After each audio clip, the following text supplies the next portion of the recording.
So you've probably noticed that AI chatbots are doing way more than just, well, chatting. All of a sudden, they're starting to do things, booking your flights, searching through databases, even managing your calendar.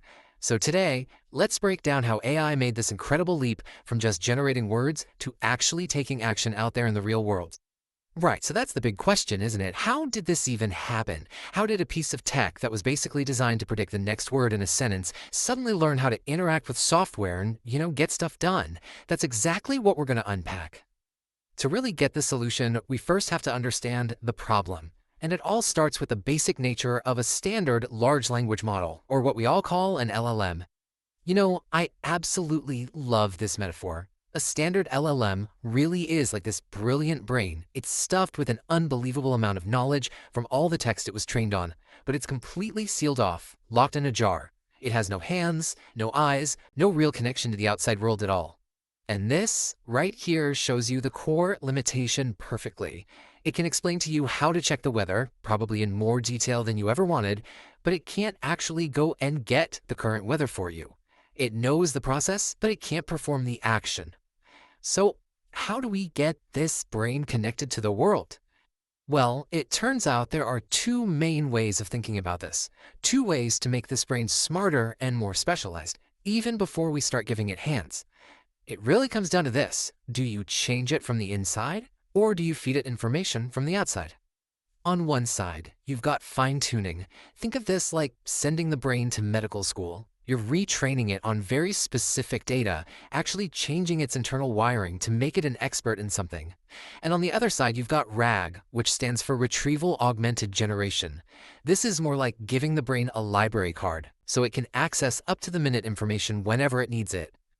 Now, fine-tuning an entire model with billions of parameters sounds incredibly expensive, right?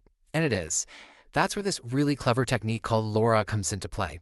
Instead of retraining the whole brain, LoRA freezes the original model and just trains these tiny new layers on top. It's a much more efficient way to teach the model a new skill or a new style without needing a massive budget for hardware. So how do you choose? Which one do you use? It's actually pretty simple. You use fine-tuning when you need the AI to learn a specific style or a certain behavior, like, say, always responding in a formal tone.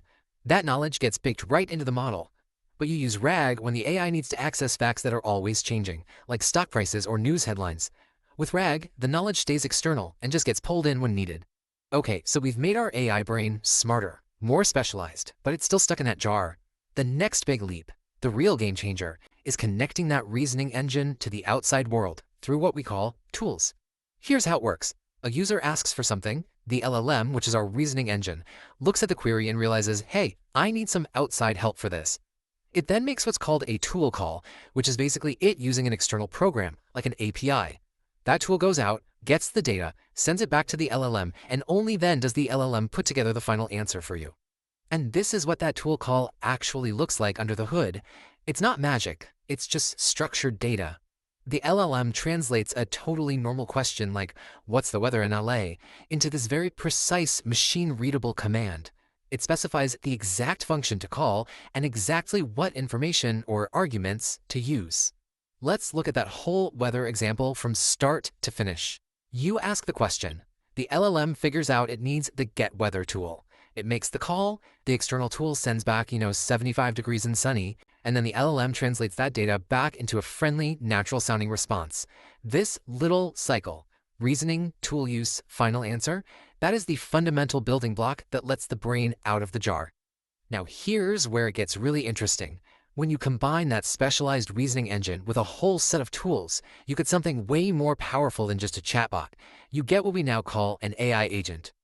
And here is the key difference, the big idea. An agent doesn't just give you a one-time answer. It has a goal. It can create a plan with multiple steps, use its tools to execute those steps, and then adapt its plan as it goes until that goal is actually complete. This is the powerful loop that agents run on. They get a goal, they come up with a plan, they take an action, and then, this is the most important part, they observe the result. Did that work? Did something weird happen? And based on that observation, they update their plan and start the cycle all over again. And this whole capability is just evolving so fast. I mean, we started with simple reactive agents that just respond to whatever you type. Then we got planning agents that can handle a few steps. But now, by adding tools and this continuous loop, we're starting to build truly autonomous agents that can work on their own to achieve some pretty complex goals. So let's imagine a real example. A user just says, plan a trip to New York. A simple chatbot is totally useless here. But an agent kicks right into gear. First, it analyzes the request and probably asks you some clarifying questions. Then it uses a flight search tool to compare options. Once it finds the best one, it uses another tool to actually book the flight. And finally, it reports back, okay, trip booked. It's a multi-step, goal-oriented process from start to finish. This is all, obviously, an incredibly powerful new way of doing things. But like with any new tech, giving AI more freedom, more autonomy, well, that comes with a whole new set of challenges and risks that we really need to be thinking about. Yeah, these systems are definitely not perfect. Sometimes an agent will pick the absolute wrong tool for the job or send the right tool the wrong information. Sometimes they get stuck in a loop just trying the same failed action over and over. And get this, sometimes they can even hallucinate that they completed an action when they never even called the tool in the first place. These are the real-world problems developers are trying to solve right now. So ultimately, the goal here, the whole point, is to create systems that are robust and reliable.